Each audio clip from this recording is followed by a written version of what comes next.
Okay, so up next we've got Pascal Van Hentenryck with Saving Lives with Computational Thinking. Can everyone...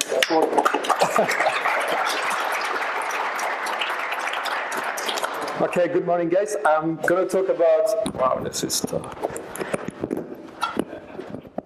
So I'm going to talk about some of the work that we are doing at NICTA, and this is going to be essentially showing you how we can have an impact. So I'm really happy to be here today because I'm going to talk about something I really feel passionate about, and at the same time, from a technology standpoint, it's really challenging as well. So it's like, you can have an impact on society and at the same time have a lot of fun. So that's what I'm going to talk about. Okay? So 20 years ago, this beautiful baby was born. Okay? And during that time, okay, so a lot of things have been changing, okay? So this is what we used to have on our desk and at home 20 years ago, okay? And this is what we have today. We have iPhones, we have Wi-Fi, and, we have Skypes and things like this to talk, okay? So 20 years ago, okay, so this is what I had at home to work, okay?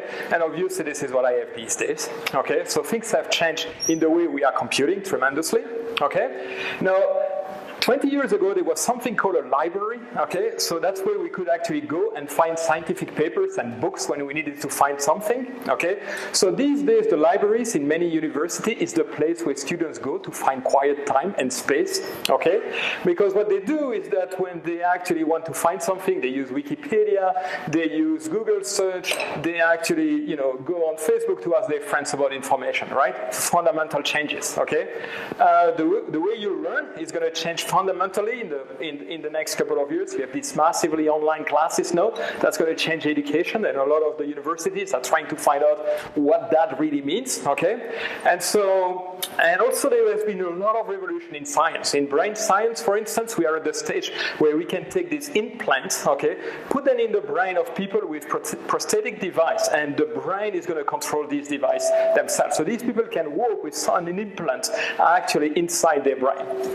Of course, in the last 20 years, we have sequenced the human genome, which basically means that at this point, we have opened the ways for personalized medicine which is dedicated to the patient, which essentially use the feature of every one of us, okay? So a lot of changes, and obviously that little baby grew up, okay, and became a big boy, okay? But there is a saying in French which is the following. So the more thing changes, the more they stay the same, okay? And so there are things that haven't changed in the last 20 years, and I'm going to show you some of them, okay? So this is 2001, okay? So this is the Harvard Business School saying, is government just stupid, okay? How bad decisions are made, okay? So that was 2001. So this is 2009, why good managers make bad decisions, okay? This is another one that's probably in England, 2010. So why do public sector managers, okay, invariably fail at making effective decisions, right? So this is like, wow, okay, so these guys suck, right? And so then these articles are basically going to explain why these people make bad decisions. So this is Steve Russell. So he was CEO of one of the big UK drugstores. And basically, this guy went into new markets which have very low margin, and essentially they had no expertise in those markets. The stock went down, and so he was fired at some point, okay? So why did he make those decisions? Right? This is a decision about, President Obama deciding to allow offshore drilling everywhere around the US, okay? Although the expected decrease in the price of fuel at the pump was 1 cent, and obviously when you do things like that, bad things can happen, and it actually did happen. So this is the oil spill in the Gulf of Mexico, okay? So once again, why did they make these 5 years plan where they could make these decisions? So good question, right? And this is obviously something that I'm going to talk about today. So this is essentially the guy who was responsible for Homeland Security and therefore disaster management in the US. When Katrina actually hit the United States, this guy looked at, so went back on the evening of the disaster and decided that the levees for New Orleans were fine. Although, he had multiple reports saying that they were actually leaking, and they were leaking. So this is what was happening at that point. But the guy went home and decided to have a nice evening while these things are actually overflowing New Orleans. So basically, what I'm basically telling you here is that we have two amazing things happening. On the one hand, technology is progressing amazingly, information technology, communication technologies, and things like this. And at the same time, we seem to make the same kind of decisions that we did, 20 years ago. Okay, and so this is the area that I'm working on, decision making. So this makes me really, very unhappy. So what do you do when something like that happens? When you are so depressed, you see these guys are doing a great job developing all the technology, and we are making such a bad job that nobody uses the tools that we have to actually make a difference in practice. Okay, so typically what I do is that I read commencement address in American universities. So when essentially what happens is in American universities at the end, when students graduate, there are always these beautiful speeches by famous people. And this year, this is what the president of MIT, who is a scientist actually, a computer scientist, an electrical engineer, so said. He said, okay guys, you're going to graduate this year, but I have a big message for you. Okay, I have a last homework, a last assignment. And the assignment was, and he got a lot of heat because he said that, go and hack the world. Okay, so make the world better, make the world more like MIT, which means more innovative, more daring, but also more caring, more generous, and so on. Okay, so I read that and I said, yes, so this is great. Okay, so what we want now is to do the same thing, but for decision making. Okay, so can we actually rewire decision making, especially in life critical environments? So this is what I'm challenging everybody I talk to these days. So can we actually make a big impact using technology for in life critical environment? Okay, can we do that? Can we use all the progress that we have made such that we can have a big impact, and we don't see this article saying that decision making is really bad and people invariably fail at that. Okay, and so I'm going to take a great Gatsby view of the world in the next 40 minutes and tell you that I'm going to be amazingly optimistic, right? Great Gatsby has this amazing love for Daisy, right? So this is Daisy, and so he has the idealized version of Daisy. He just wants to marry Daisy, and I'm going to be the same today. I'm going to have this fundamental love of technology, right? And I'm going to say, can we take that fundamental love and solve these decision-making problems that we are facing? Okay. So that's what I'm going to do. Of course, I have reason to be optimistic. Okay, so some of the reason is that in decision-making, in actually using computer for decision-making, we made a lot of progress in the last 10 years. So this is a quote from a professor at CMU. Okay, so this guy is actually scheduling the Major League Baseball in the US. Major League Baseball is big business, billions of dollars, and it's also very difficult to schedule because the teams play almost every other day and they go all over the place. Okay, and what he says is that if you knew optimization techniques 10 years ago, optimization algorithm 10 years ago, there is no way you could schedule Major League Baseball these days. Okay, and then he said, but these techniques here are making a big difference. And so the reason I'm putting these slides up as well, I'm speaking too loud? It's fine. It's fine? Reducing the volume. Okay, and so one of the techniques, I'll talk a little bit briefly about it at the end, is constraint programming. Is something that we have invented, and this is something that is, for which, Australia is essentially leading the world at this point. Okay, so we have also access to a lot more data. Okay, and this is also changing the way computer science is used everywhere. Okay, so we have a lot of data these days on infrastructures. We have a lot of, information about what people do every time you're touching your cell phone, even when you're not touching it, people know where you are. Okay, so we have a lot of information about what people do, or they travel, when they actually, text and things like this. And we have also a lot more information about nature. This is essentially a lot of the gravity measures that we have on Australia, and we have millions and millions of them. Okay, so we have that information, and we have a lot of people now looking at trying to make sense of this. You probably have heard of big data. This is a big team these days. You have probably worked about data and network science, and essentially what it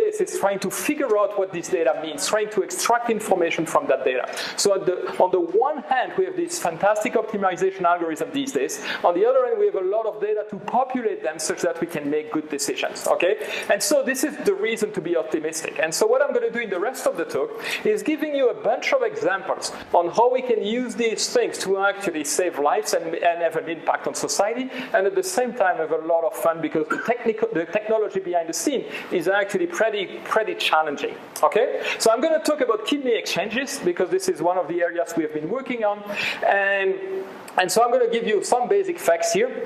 So the facts are for the US, but it's mostly similar in Australia, except it's much smaller. So every one of us only need one kidney for to live, and we have two of them. Okay, in the US there are about every year 80,000 people who actually need a kidney transplant. Okay, and 4,000 of them every year are dying because they don't get one in time. Okay, and one of the reasons this is happening is because there are compatibility issues, right? So you may have this mother over there, okay, and her son here needs a kidney, and the mother obviously, is willing to give it to the son, but they are not compatible, so she cannot give the kidney to them. On the other hand, my wife may need a kidney, okay, and I'm very willing to give a kidney to my wife, but maybe we are not compatible, right? At least from a kidney standpoint, right? And so one of the things that can happen, okay, is that so I cannot donate my kidney to my wife. This mother cannot give it to her son, but what we can do is make an exchange if I'm actually compatible with her son and if she's actually compatible with my wife, right? And so at this point we can make this kidney exchange and we solve both issues at the same time. And of course you can generalize that. We can generalize to many patients, right? So this donor can actually be compatible with this patient, who is also a partner who can be compatible with that one, which is also compatible with this one, and so on and so forth. And though we can make this five exchange between all these guys, right? And so we can make these long cycles of exchanges, and that's fine. The only limit is one, the fact that you have to operate all these guys at the same time, so you have having all these operating rooms at the same time. Can you guess why you want them at the same time?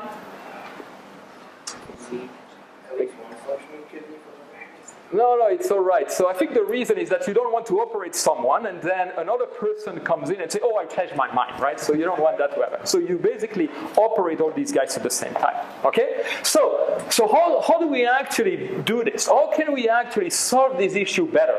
Trying to save these 4,000 people who are waiting in vain for a kidney, And so this is the way you can model these things. So you can think about a big graph, okay?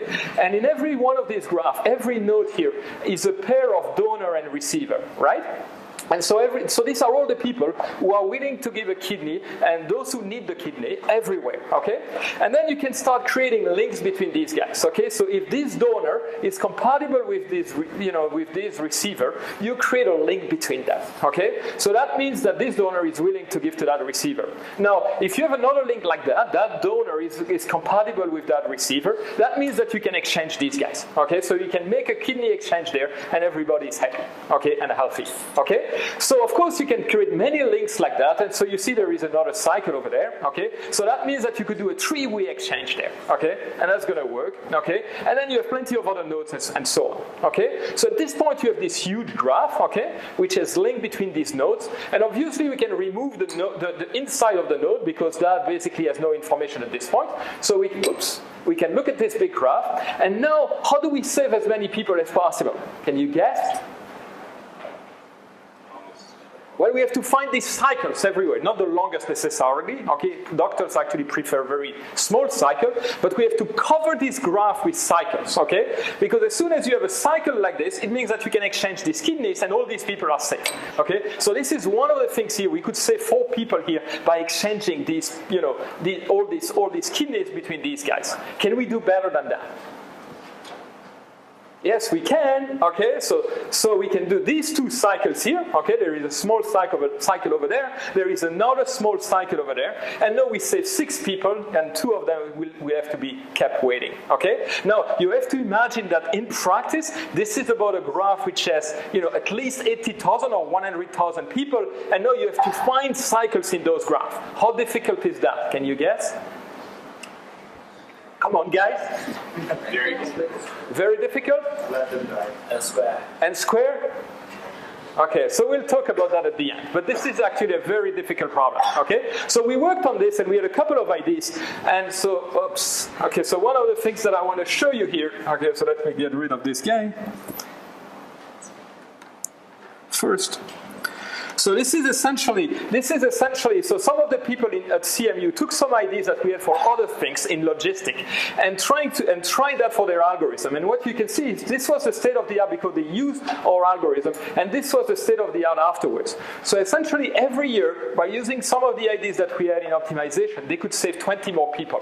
Now can you imagine, we had a stupid idea, well no, actually it was a very clever idea, but we had a very clever idea in logistics. They saw that idea, they applied it to this problem, and essentially the result was saving 20 people every year.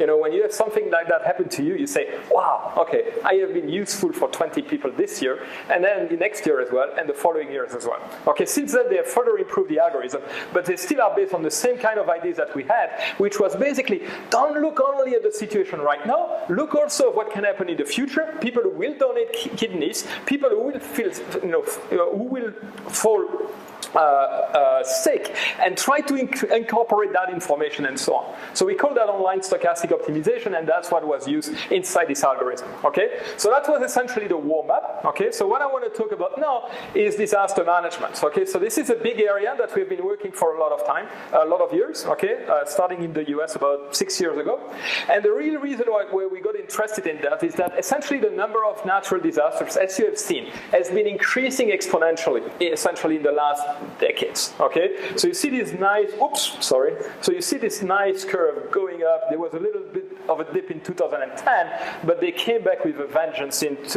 the last 2 years. Okay, the cost of this thing is phenomenal. Okay, 350 billion. Can you imagine what that number is? This is the cost every year of this natural disaster. Okay, it's a gigantic number, and this is in addition to all the human consequences that I'm not even mentioning there. Okay, now one of the reasons why this is interesting for us as well is that the Asia-Pacific region is the one which is the most affected by these things. 80% of the people who are affected by natural disaster live in this side of the world. Okay, and this is supposed to even increase in the next couple of years. Why? Because climate change and also the fact that cities are getting bigger and bigger and bigger. Okay, and so that article in GlobeNet, I think that was in 2 years ago, was basically saying, but we can do something about it. We can mitigate this. This is not your destiny. We can change these things. Okay, so I'm going to talk about how you can change these things. Okay, so this is one example of how we actually can deal with these things. So you always start with an infrastructure. That can be your road network, your power system, your gas network, your water system. You have these things. Okay, and I'll show you some of the things that we have for Australia later on. Okay, and then so this is the basics. You have to have that, and then typically what you have is some predictive algorithm that's going to tell you what the disaster is going to do. Okay, it can be a flood, it can be a cyclone, but typically you get some tracks of what these cyclones, these hurricanes can do. Okay, that's what you get there. Once you have these tracks, you can run a variety of simulations that will tell you how much they're going to damage your infrastructure, your power system, your road networks, and so on. Okay, so let me illustrate that. So this is Hurricane Irene a couple of years, 2 years ago in the US. So this is essentially the track of the hurricane, cyclone, right, on the other side of the earth that we had 2 days before the disaster. They are not completely accurate, but they give you a pretty good sense of where these things can actually land and the kind of path that it's going to do. Okay, so you have that, and so what you do is you start with your infrastructure, you look at the track of that cyclone or hurricanes, and then you run your fragility simulation, and then you get a bunch of scenarios, and these scenarios are basically telling you what this disaster can do. Okay, and so typically what you have to do at that point is solve a number of optimization, decision-making problem. Okay, and they are the strategic, the tactical, the response, and then the recovery level. Okay, the strategic planning, it's basically prevention, mitigation, and things like that. Where do you stockpile resources, water, okay, medicine, and things like that. Okay, or where do you burn, the forest such that you minimize the impact of bushfires. Tactical planning is that where do you reposition your resources when you see this hurricane or cyclone coming. Okay, you see it coming 2 days before, you can start repositioning your asset. Okay, or if it is a flood, how can you send back? Okay, and then response is basically all about relief distribution, getting food, getting medicine, water to people, evacuating them if you need, searching and rescue if they are under buildings or things like this. And then recovery is something that most people forget about, but this is also critical. How fast can you restore your infrastructure so that people don't die because they don't have electricity, they don't have food, and things like this. Okay, so that's what we have to do. Okay, so the reason we worked on this is that, Hurricane Katrina that I mentioned before was a very traumatic event in the US. And essentially the interesting point is that the US knew exactly what the hurricane would do before. They had all the right prediction. They knew exactly what would happen. And yet they didn't do anything. Why? Because essentially when you have a situation like that, the decision maker, okay, and this is back to what I was telling you before, they have to do millions on millions of decisions. They have to look at a huge number of possibilities, and they get overwhelmed. Okay, so they can't do that. And of course, this is what we are working out. How can we actually provide more decision support for things like this? Okay, and so this is one of the quotes of that report that they wrote after the disaster, saying, the United States government has to be able to have large-scale logistic operation for actually responding to these disasters. Okay, and so we worked for this guy for about 4 years, and some of the results that I'm going to show you are actually the results of that work. Okay, so essentially at this point, some of the algorithms that I'm going to present them at a high level for you. Essentially, they are deployed in the US every time a hurricane, cyclone, or category 3 or above is hitting the coastal regions of the United States. These algorithms are used. They were used during Hurricane Irene that I mentioned before, and they were used during Hurricane Sandy, which is also something which is kind of rewarding when your systems can actually be used in these things. Okay, so I'm going to give you a couple of examples of what we did. Okay, and hopefully that will give you a sense of what we can do in that field. Okay, so the first one is going to be on evacuation, and the reason I mentioned that is that when I came to Australia first, people were mentioning to me, oh, we have these bushfires, it's crazy, can you look at that? Okay, so this is Black Saturday in 2009, you probably know more than I do on this thing, but essentially it was a very, very warm day in Victoria, in Melbourne. Temperature rising at 40 degrees and very strong wind, 120 kilometers, and so these fires were basically burning. And then this is what happened in Melbourne. The wind completely changed direction, 180 degrees. So can you imagine a wind changing 180 degree direction, 90 degrees direction? What is this? 90 degrees direction. So when you do 90 degrees direction, what it's going to do is spread the fires in all kinds of directions. So it was a massive fires, and the response was catastrophic. Okay, so about 170 people died.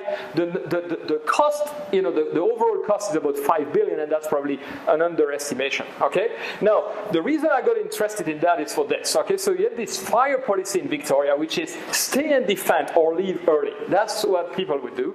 And even after the review of the bushfire, what happened is that the commissioner in Victoria said, well, we had policies in the old days about evacuating people, but we are talking about adults over there, right? So they have to make their own decision. Okay, so let me give you a real story. So we work a lot with Los Alamos National Laboratories. Okay, so this is this research. Who knows about Los Alamos?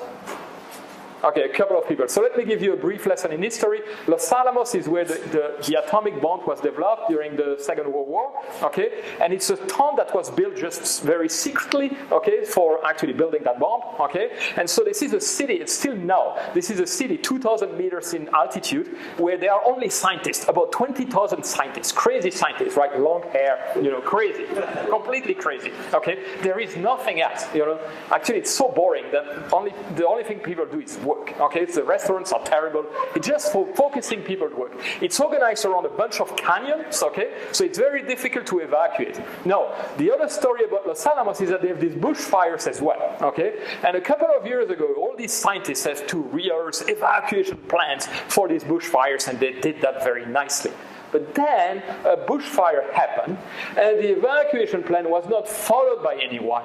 Every one of these scientists, the first thing that they did was what? Can you guess? No, so that would be terrible. Say they work. Okay, yeah, I can understand that. I would do that, which is crazy. No, they did something more, reasonable. They all went to the schools to try to pick up their kids. Their kids were at the schools. There are a lot of buses at the school. They were already all evacuated. So essentially, believing that people will do the right thing in an evacuation is really wishful thinking. Okay, so it never works. Okay, so essentially, thinking that people are going to make the right decision, I don't believe in that. And so what we wanted to do is actually find out if we could actually look at a particular region, a big region, and see if we could design algorithm for evacuating people. Okay, and so what I'm going to show you is essentially the Sydney region. Okay, West Sydney is a big floodplain. Okay, so these are the blue blue mountains, and somewhere here, okay, there is a dam. This is the Warragamba Dam. Okay, every year it spills over, but it can actually spill over massively, and in which case this West Sydney would be completely flooded. Okay, so this is something that is very timely. Okay, so essentially they are basically, so this is November 3, 2012. Okay, so most of the councils in that regions are really worried. Why? Because if this spills, it is like another 5 or 6 billion, $8 billion damages. Okay. And so what we said is, okay, so let's look at that region and let's see if we can evacuate that region, okay? And so this is, we look at, a flood, a very rare flood, the whole thing is flooding, okay, or the dam is breaking, okay? Essentially, this region can be isolated in about 50, residential zone. That's how the fire departments and the state emergency service are looking at this. There are about 10 evacuation centers that are in that region for evacuating people. There are about 120 nodes, intersections that are important, and about 500 different road segments that they are looking at, okay? So in a sense, we are trying to look at this thing, and obviously the first thing that you want is to actually understand what the flood is doing, okay? And so the way you can actually do that is by using this 2D hydraulic model, okay? So don't be scared. So these are very simple, actually, differential equations, okay? Once you write them on a computer, they are very easy to understand. So this is mass conservation, and this is momentum conservation in the x and y direction, okay? So you don't need the depth, because essentially the flood is going so fast that you can integrate over the depths. It doesn't matter. Okay, so we have to actually simulate this flood using these equations. Okay, and so we got interested in that. Okay, and so I have a question for you. So what is the relationship between Call of Duty? How many of you know Call of Duty? Oh, that's not enough, right? So my son actually spent his entire teenage year. It's a game, yeah, it's a game. Of course, it's a video game. Okay. So what is the relationship between video games and actually flood simulation? Can you actually guess? Can somebody? Yes. AI. What, AI? Yeah, there is. Well, no, not really, but close. Another guess. Yes. Ah, right. So somebody's clever here. Yes, obviously. Okay, so the way computer graphics these days, so essentially what has pushed the computer graphic industry, okay, in the last 10 years are basically video games. So all the progress in computer graphics has been driven by video games. Okay, what is computer graphics? Computer graphics is all about triangles. Huge amount of triangles that you have to process very quickly. Okay, things called vertex shaders or pixel shaders and things like this. Okay, and so these GPU cards that you probably have heard about, these cards are now processing these guys all in parallel. Okay, what is a flood simulation? A flood simulation are not triangle but close. They are these squares. Okay, these squares that you actually have to simulate. What is the amount of water there? What is the speed of the water in x and y? Okay, so that's what you need to simulate. Okay, so the key progress here is that, because we have all this progress in computer graphics, now we get essentially that translate into progress in flood simulation. And some of the flood simulation that I'm going to show you in a moment are actually can be done in real time. They used to take hours or days. Okay, and this is the progress in GPU simulation. So programming this GPU is actually quite fun. And these days there are high-level languages that automate most of these things for you. Okay, that's not a good news. So this is supposed to be a demo, okay? But it's not showing on the projector.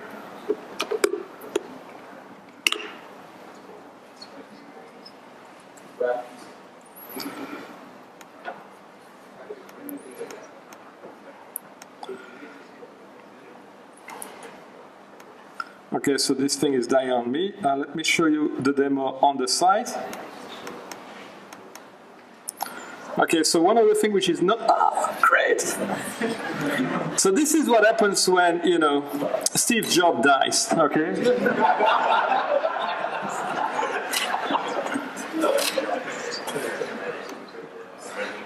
So we need to resurrect this guy because the product is, basically the quality of this product has been decreasing terribly, especially videos, okay? So let's try again, okay? So this is the model, and this is the flood simulation, okay? So what you see there is essentially, this is the I can't pronounce this, the Tomsock Dam in the US. It's basically on top of a mountain, the dam is breaking, and essentially this is the flood simulation. This is real time, and you see the extent of the flood over there. This is what we can do these days, okay? Now this is reasonably easy to actually simulate. The reason is that the slope is strong, and then you have this nice valley, okay? So this is, this is essentially the Hawkesbury-Nepean region, West Sydney region. The dam is breaking there. You see everything being propagated over there. This is about 30,000 cubic meters per second overflowing the dam over there. And so what you can see here is that we basically have, this is terrible because it has to restart, okay?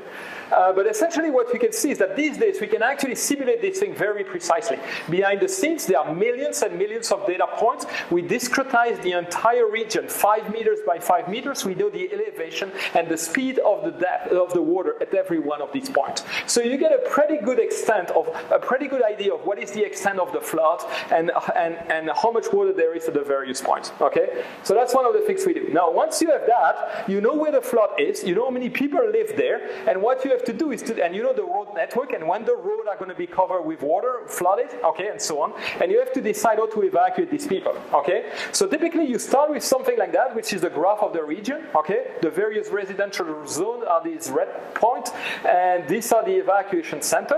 And now you have to discretize that to decide when you evacuate people where, and so on. And so what you get is this gigantic graph. Okay, it's millions of things. Okay, essentially you have about 4 million variables. Okay, so imagine a decision maker. I have to choose a value for every one of these things. You just don't have the time or the capability to do that. So we have a beautiful optimization algorithm to do that. I won't, explain it to you because it would take me hours. But essentially, this is one of the things that we do. Okay. So let me show you the visualization of this thing because it's really cute, right? So we're looking at the region from the north. Okay, and the flood is coming there. Everything that you see yellow there means that road is actually flooded. Okay, and so you see the flood coming in, and you see these people being evacuated everywhere. Okay, and a key point here, which is interesting, is that no human can actually come up with this kind of evacuation, right? Because it's never the right thing. It doesn't seem to be following a particular pattern. It's just trying to evacuate as many people as possible, and also in this particular case, we'll be able to evacuate everybody. And then when it can, it will evacuate them as late as possible if there is some uncertainty, because you don't want to evacuate people if the flood is not coming. Okay. So the first time I saw this, I was like, wow, okay, so now I understand why this is so hard, right? So this is, using a 3D engine that we are building at NICTA as well. Okay, so essentially the interesting thing here is that we are able to evacuate the entire region, okay, and this is 70,000 people, okay, and the optimization algorithm behind the scene is basically taking between 15 and 30 seconds, which basically means that we can run that in real time. Now, there is one more thing that I need to tell you about this, okay, two more things actually. The first thing is that obviously people are not going to necessarily do what we tell them to do. So what we did is essentially trying to see if we tell people to live at a particular point from their residential zone to an evacuation center following that road, what would happen if they don't follow the instructions? So we had scenarios where 50% would just go to the closest evacuation center, or 50% of the people will leave early if they see other people leaving before, okay? And all these scenarios that you see there are exactly capturing that. And what you see is that in most of these cases, if most of the people do the right thing, the optimization is going to do the right thing and we'll be able to evacuate everyone. It's only if everybody is actually leaving at the same time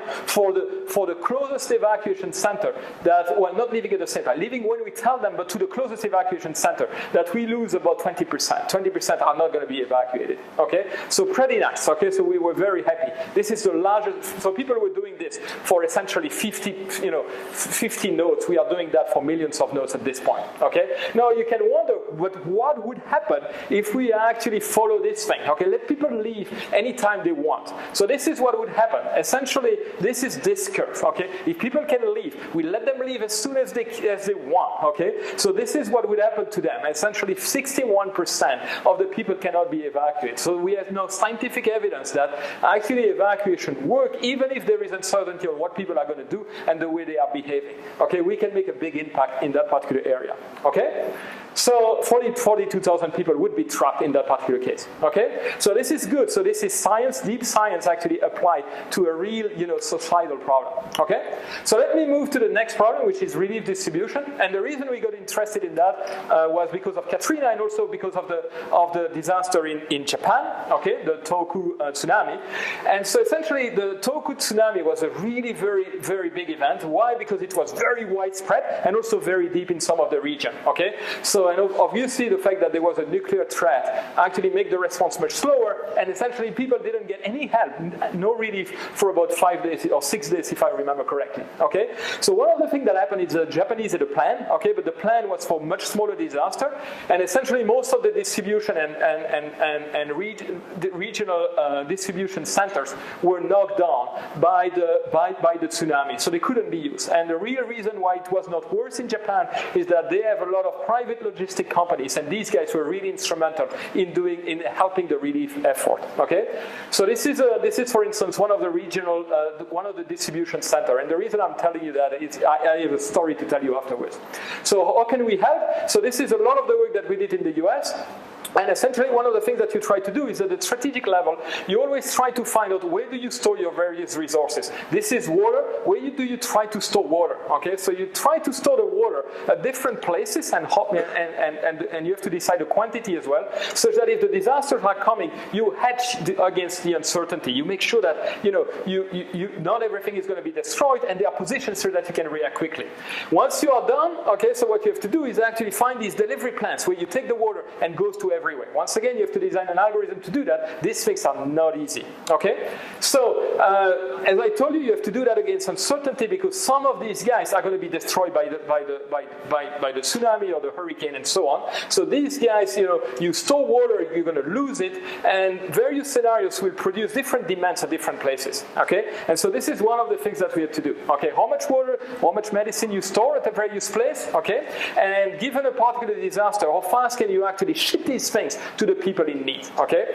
And one of the things that you have to try to do is make sure that everybody gets the things that they need, and you have to make sure that they get this as quickly as possible, okay? And of course, at the end of the day, you want to maximize storage, okay? So let me show you some of the things that people in the US were very interested in having. So this is how much budget do I have to have until I can actually meet all the demands, okay? To compute that, it's a sequence of really complex optimization problems, okay? This is one of the things that we did for them, basically the algorithm, that's what they were doing before, okay, so this is essentially the budget, this is the time to actually ship the relief to everyone, okay, and what you can see here, this is when you have enough budget to actually meet the demand of everyone. We basically, then this is the practice in the field, this is the optimization algorithm, so we basically decrease the time for actually shipping these things by a factor of 2. Instead of 6 days, it's 3 days, okay, big thing. The other things that they ask us is, but what happens if we actually take help from the outside? So one of the things that happened in Japan is that people say, oh wow, that's a terrible tsunami. We have to ship relief to them, and a lot of countries did that. I'm pretty sure Australia did. And so what happened is that these guys were overwhelmed at the distribution center, and that actually slowed down the effort. Okay, so people in the US knew that. They asked us to know when is it profitable to actually have various kinds of take help from the outside. And so what is interesting is that in general, it's not interesting if your budget is large enough to actually take value from the outside. It's only when the help comes from the inside that it's very useful. Okay, and that's what they do in the US in general. Walmart and large stores are actually helping the relief effort all the time. Okay, so am I going the right direction now? Okay, so this is essentially what goes on behind the scenes. So I want to talk a little bit about power restoration because this is really cute, and there is a message that I want to send there. And so I'm going to talk a little bit about Hurricane Irene, 2001. It's a Category 3 hurricane that hit the east coast of the US. About 50 people died. Okay, damage is assessed at $15 billion right now. Okay, So this is the path of the hurricane, okay? So this is what it created on the east coast of the US, okay? So every one of these bubbles there is a particle, is a power outage. That means that these guys had no power for a bunch of this. At that time, I lived in one of the circles, I think this one, okay? And so we had no power, okay, for about 5 or 6 days, okay? So what happens when you have no power? Okay, this is what happens to you, okay? You have no refrigeration, of course you have no light, okay? So you have no air conditioning. This was in the middle of the summer in the hemisphere, okay? So obviously you have no computer, your phones start to die, and you have no Facebooks and things like that, right? So it's pretty dire, okay? And after 5 days, you are ready to, to go somewhere else, okay? And so of course you get a beautiful picture. This is actually New York City after Sandy, okay? And so essentially and the cost of these things, you have to imagine the cost of this thing is huge. This is a 24 hours blackout in San Diego, only 24 hours, not 5 or 6 days on a huge region. This costs about $100 million, okay? So this is, and of course, I'm not even talking about the people who die because they don't have electricity, they don't have heating, or it's too hot or things like this, okay? So one of the things that we did is actually try to find out, can we actually minimize the size of this blackout, okay? And so this is time, this is the power inside your network, and what we want to do is minimize this region, okay? This pink or red area there, okay? And every one of these points that you see there is a restoration action. I'm fixing a power line, I'm fixing a generators and things like this, okay? And the key point is that the way you sequence these things has a big impact on the power that can flow inside your network, okay? And so Los Alamos came to us and said, can you actually do this, okay? And so this is a very complex problem because of one, because you need to understand not only the logistic aspect, but also, how the power system works. And you'll see in a moment what it is, okay? This is essentially the state of the art. This is what they were using, and they were trying always to restore the power for the bigger lines, bigger generator, and so on, okay? And this is essentially what we did. This is the result of the algorithm. We basically cutting the size of the blackout once again by 50%. Instead of 6 days, it's going to be 3 days without power, okay? Big difference, okay? And so what you have to do when you are trying to solve that, you have to solve these equations, okay? So this is only part of the problem, but you have to solve these equations. This is real and reactive power. How many of you know about power system? 1 person, 2, wow, 3, okay, that's good. Okay, so these equations, they are a nightmare, okay? So they are non-linear, okay? So these guys are variables, these guys are variables. This is basically the voltage. This is the voltage magnitude, this is the voltage phase angle, okay? So some of you remember complex number, that's what it is. You have a sine, a cosine, this is the reactive power, this is ugly, okay? So what we had to do is talk to a lot of, so we spent 4 years learning about power system, okay? And learning from people, what they do, but we were computer scientists. So we look at these things and we run a lot of simulation to try to understand these things, how they behave in practice. And so when I gave a talk last year at Los Alamos, some people said, wow, you guys actually understand power system. We never knew this. So it's very interesting. So once you can go to these fields, learn from these people, and then you use simulations and things like that, and you see some things that some of these guys, although they spent 20 years, don't even really understand because they never did the kind of computation we had.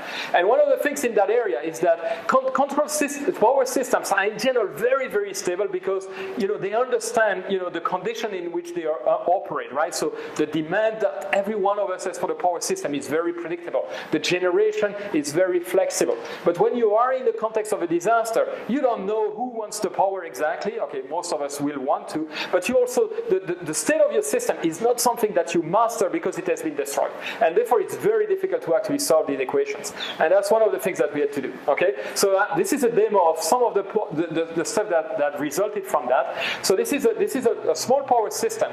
And what I'm going to do here is increase the voltage quality here, okay? And use by basically reactive power. So this is what we use these days for doing renewable energy. And the key point, every time I move this mouse over there is an optimization system being solved in real time. So because of the work we did on power system for restoration, we can do something like like this for renewable energy, and this is really cool. Nobody else has ever done that, so we were really excited, okay? So this is the kind of things that happen when you actually bring other discipline, do work in other discipline, and then bring computational thinking into that, okay? So let me tell you a little bit what we are doing in that space to conclude. So we have these big layers, that big platform that we are building, okay? And we start from the bottom, which is basically infrastructure and geospatial modeling, and that's essentially the key idea, is that we want to model everything which is in Australia, above the ground and under the ground, which is needed for doing essentially disaster management. So what you see there is a city in Australia where we have all the buildings, everything, all the infrastructure, and we can model this in 3D, okay, using the tools that we have built at NICTA for actually modeling all these things in 3D, and obviously accessing all the geospatial system that we need. So imagine, we have to evacuate one of these buildings. The firefighters now they will be able to see exactly who is in that building, how is the building configured, such that we can actually go and actually quickly see what the situation, well, they get the situational awareness that they need to rescue as many people as we can. Obviously, we can fly, you've seen that, right? And so we have all these views that they can use, essentially, when they want to go inside a building, okay? So we are building this gigantic system for actually having all that information which is available to us, such that we can have the right information at the right time, okay? So the other things that you're going to see in a moment is that we also have every infrastructure that is available in the cities, okay? So we know where the power lines are, we know where the water systems are, the gas pipes and so on, because once you do these kinds of rescue, you have to know everything, okay? So this is essentially all the various infrastructure that you have, and of course we can see and go underground, so that's what you're going to see. Oops, this is cute, right? So we can go underground and see everything like this, okay? So that's the kind of things that we work for at the beginning. Now, the other things that you need to do is that this is static data, of course, and you have to be able to adapt it dynamically, okay? So, and what I'm going to show you is a project that it's also at NICTA, which is in computer vision. That's a fascinating area as well. And the key idea is that, in general, when you try to assess bushfire risk, you have to understand, how different buildings, what is the material for different building, what is the fire risk for these things. So you see these two buildings there, they have different colors, okay? So you and I, we have absolutely no way to actually to know if they are built in the same material or not. But you have this technique which is called hyperspectral analysis using electromagnetic radiation, which essentially has a much wider spectrum than the human eye and can actually distinguish the properties of this material, okay? And so you can do that and know having these cameras that will essentially tell you what these materials are, okay, in real time. So this is a camera on a car, okay, trying to find out what this vegetation is, what the different types of vegetation are, such that you can actually assess the risk fires of these various things, okay? Once again, this is a demo in real time. There was a camera, and hyperspectral analysis which was done using this camera on the fly. So behind the scene, there are beautiful algorithms in computer vision to do that, okay?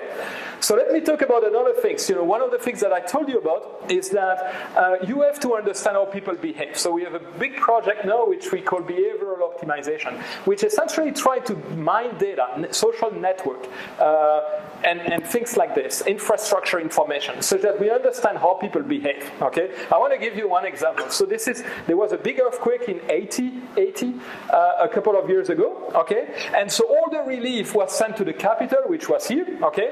And obviously there were very few people there, okay? So most of the people in 80 went to their families, to their churches and things like that, and that's the big bubbles that you see over there, okay? If you know that information, and this information we now have, right? So you can ship the relief where people need it, not where you believe people are going to be. And so a lot of the project that we have is essentially trying to understand how people behave, how networks behave, how infrastructure behave under stress and things like that, so that we can actually make better decisions afterwards. So this is one of the big components of what we have, okay? So let me give you an optimistic news here. So earlier this year, okay, so one of the people we work with got an email from people in the US telling us that since Katrina, the emergency response has improved tremendously. So in a sense, all the work we did in the last 6 years and all the work that a lot of other people have done has tremendously improved the way we actually respond to these disasters at this point, okay? So the response for Sandy was pretty good, except a couple of glitches, but it's way better than it was for Katrina, okay? So what I want to do now is essentially tell you a little bit about what's behind the scene for 5-10 minutes, okay? And so I'm going to do what I typically do when I teach my optimization class, okay? So this is what I do when I teach so this is the first lecture of my optimization class, okay? So I do something like this, okay? So I basically pretend, okay, that I am Indiana Jones, right? And that I'm in the middle of this temple, right? And this temple is going to crumble on me, right? And so I have this beautiful knapsack, okay? And in this knapsack, normally, I came from Melbourne this morning, so I don't have all my usual toys. But typically I say, oh, I have these great books on physics, I have, you know what this is? This is the best chocolate in the world, okay? It's Belgian, okay? Obviously, I'm Belgian, right? Normally, I take beer, but I couldn't do that in the plane, right? So, and then I have plenty of other stuff. And so Indiana Jones has to decide which of these artifacts he's going to take inside his knapsack so that he can get out of the temple before the temple crumbles, okay? And so basically, I tell them, Indiana Jones is looking at this computer science book and saying, the problem is NP hard, okay? You can't solve it. And then, then I tell them basically, but then it's Indiana Jones, right? So he packs everything and run quickly and, meet the girl and, whatever, okay? So essentially that's how I start, because I want to tell them that filling a knapsack, especially a 2D or 3D knapsack, is an optimization problem, and it's actually a pretty hard problem to solve, okay? So it's part of these classes of problems which are called NP-complete. How many of you knew about NP-completeness? All right, that's pretty good. Okay, so tell me, what is an NP-complete problem? I'm going to see how good you are. Yes, sir. It's one that if you can solve that, you can solve all the other NP hard problems. Okay, so you have half of the definition. What is the other half? Yes? It's hard. It's probably you can't do it in polynomial time. Yeah. You could have had not enough discrete machines. So it's hard. It's hard, but that first part is not completely correct. Yes, sir, in the middle. It's NP hard itself. Yeah, it's NP-hard, but what is it? What is NP-hard? So he said, if you can solve one of these NP-hard problems, you can solve all the other ones. That's correct, but there is another property of these guys. Yes, sir? It can be done in polynomial time on a non-deterministic Turing machine. Yes, which means what? Which means that we can check a solution in polynomial time. This is beautiful, right? So this is this class of problems where you can check if something is a solution, okay, in polynomial time, but finding a solution is supposed to be extremely hard, okay? And the point is that if you look at most textbooks, people say, the problem is NP-hard. We can't touch these things, okay? And so this is like the dark secret of computer science, right? But these problems are everywhere. The supply chain, the reason you have actually food on your plate these days is because we solve these supply chain problems. Sports scheduling the Major League Baseball is NP-hard, right? Very difficult. Electrical power system, every day we schedule this, we dispatch generation, it's NP-hard, okay? We solve that, and so on and so forth. I can, give you a lot of these things, okay? So we cover this, okay? So in the worst case, these problems are exponential. They take exponential time. So the game, and so that's what I told you. Logistic, the port, energy, sports scheduling. I want to tell you a story about this, right? So typically, when I work, I'm in the, I used to be in the basement of my, house, and I code, okay? I code a lot, okay? And so one day when he was 12, my son asked me, Dad, what are you doing? And I said, I schedule planes, I schedule logistics system. And he watched me. And he said, but Dad, the planes are flying, the trucks are going. What you do is completely useless. and so one day, there was this NFL scheduling, which is the National Football League. And my son is still a fanatic of that league, right? So, people, just hitting each other at 200 kilometers an hour, okay? And so he's passionate about this thing, and so he has one team that he's really passionate about. And so one day he saw a press release, or actually I'll show him a press release, in which some of the tools that we had built was used for scheduling the NFL. And he looked at me, this is probably the only time that he was proud of me, and said, Dad, you are useful, keep working. And so the game here is what? These problems are supposed to take exponential time. And so we have this exponential, okay? So if your problem is basically the size of your problem is 1/50 50, right? There's a number of things that you have to restore in a power system. What you want to do is push this exponential. That's the game we play. We push this exponential all the time, okay? So my life is playing this game where I push this curve, okay? And so what I want is to show you one technology that we love, for solving this thing, which is called constraint programming. And I'm going to give you some insight, but very little, okay? Because I have only 5 or 10 minutes left. But the key idea there is the way you solve these problems is iterating two things, branching and pruning. And pruning means what? Pruning means you have a lot of possibilities that you have to explore, okay? How can you actually remove as many of them, okay, without removing any solution or any optimal solution? And when you're stuck, you branch. And branching is easy. You decompose the problems in two parts, and you do recursion on them, okay? So the key point here is that the way we solve these problems is by using this. The inside of the constraint solver is going to be something which has a domain store, which is a representation of all the possibilities, and then you will have a bunch of constraints, gravitating around that. And these constraints have two goals in mind, in life. Okay, they only do two things. They only try to see, can I be satisfied at this point? Is there still a solution for me? And if there is, then they try to knock out, possible values such that you decrease the search space. Okay, so I'm going to illustrate that in a moment. Okay, so this is who knows about Sudoku? Yeah, So I never solved any Sudoku in my life. Okay, because it's boring. Okay, it's really boring. Okay, why is it boring? Because I can write this beautiful program which is essentially 10 lines. And this solves all the Sudokus in about 100 milliseconds. Okay, why would I ever try to solve a Sudoku, right? Okay, the problem that we solve, power restoration, is much more complicated. And so what the interesting thing here is that you have decision variables. For every one of these squares, you're trying to find what is the letter, what is the digit that you have to place there. And then essentially all the rest is saying, all the value on that row, all the value on that column, or in that square have to be different. Okay, that's what you see. So for instance, the system is going to deduce that you have a 2 there. Okay, I spent 10 minutes finding out how it did that, right? Why? Because you have basically you have a 2 there, which means that these two guys cannot have a 2. This is a 2 there. You can take a 2. You can put a 2 over there. So there are 3 positions which are left, and then you have to do some work, right? And the reason why you cannot take any of these 2 is because of this guy here, right? So this guy cannot take any value there. He cannot take any value there. So the 2 has to be on one of these 2. Therefore, we know that it cannot be on one of these 2 for that particular column, and therefore it has to be there. Okay? Do you want to do that? For all the let the program do it. Okay?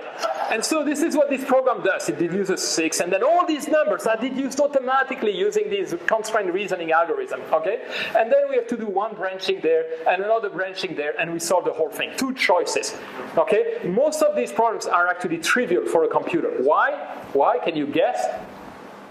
Otherwise, we couldn't solve them. Exactly, because stupid humans have actually to try to solve them, and they have to be easy enough. Okay, so they are made intentionally easy for us. Okay, for you, for someone. Okay, so essentially, what you have is that all these constraints are going to look at the row, the columns, these things, and they are going to try to find out. Can we remove values from these variables? Okay, can you remove digit for every one of these squares? Okay, and this is one of the things that you have behind the scenes. Okay, so what you do is for every one of these all different constraints, okay, which basically says all these variables have to have a different values, you are going to create a bipartite graph. Okay, on the left side you have the variables, on the right side the values that they can take, and you have an edge between the variable and the value if that variable can take that value. Okay, now these constraints, I told you, they have 2 goals in life. One of them is to find out if they are feasible, and to do that, the only thing that you have to do is use a matching algorithm. Who knows about matching? Not that many people. This is beautiful. This is one of the most beautiful algorithms ever. Designed by Edmonds and carved these 2 guys. One of them is Turing Award. This is the most beautiful algorithm ever. Almost. Okay. And so that's one of the things you say. There is a matching. Yeah, that's good. Okay. And once you have a matching, one of the things that you're going to try to do is to see, can I remove these edges? Because every time you remove an edge, that's a value that you don't have to consider for every one of these squares. Okay. And if you look at this thing, this is what humans do, right? But the algorithm does that automatically. If you look at x1, x2, and x3, they can take only value 1, 2, and 4. There are no edges between these guys and 3 and 5. So 3 variables, 3 values. If anybody else take a value, we stuck. Okay. So essentially, we know that x5 cannot take the value 1 and 2 because otherwise we can give values to the other variables. Okay. Therefore, you can remove these 2 edges there. This guy can only take a value there. So x4 cannot take 5, and you reduce the search space. All these constraints in the system that we have are doing that all the time. Yeah. Yes, it's almost done. Okay, so I have to conclude because this person is getting upset with me. So I want to tell you, this is the message that the president of MIT, sent to the graduate students, and this is exactly the same message that I want to send to you, right? So hack the world, okay? So use your skills, use your skills to make a difference in the world, to change the world, make it more kind, make it more daring, making it more innovative, okay? And so this is a great time for computer science. There are a lot of hard problems there, and what is happening right now is that computer science is being applied to a lot of disciplines, okay? In social science, but also, in engineering, and also, in art and design. So you have skills that very few people have, and you can apply them with a lot of other disciplines, and it's actually fun because people will teach you those things for free, and then you can apply your stuff to them, to these fields, and you can make a big difference, okay? Thank you very much.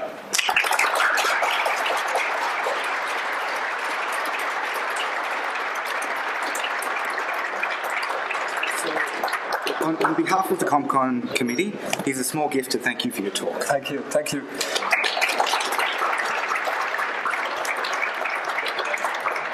Any questions, guys? No question? Yes, sir. Is the code that you had, is it pseudocode or is that actual programming language? Oh, yeah. There are plenty of programming language that I can refer to you. So if you send me an email, okay, I'll tell you which one you can use, okay? Some of them by us, yeah. Other questions? Yes? Where do you get the raw data if you do to find out the carry on the Yeah, so good question. So we work a lot with different organizations. They come to us. A lot of the data is actually proprietary. So for instance, when we work on the infrastructure of the US, we have to sign all kinds of forms with them, not to release it. We have also, typically they change the data so that we can recognize them, but you can always do, they are result in cryptography and things like that, saying that you can always recover the structure. But they make it very hard for us to recover the structure. But a lot of this information is that because people trust us, because we had a lot of good results in the past, and they give us that information, okay? And also NICTA is a national organization, so we have a lot of, so they come to us for, some of these projects because they know we can do good work, and they give the data in confidence to us. Yeah, I think the data is very important in practice because otherwise most of these things you can't do. We don't have time for any questions, unfortunately. You might be able to find Pascal in the corridor somewhere afterwards. So final round of applause.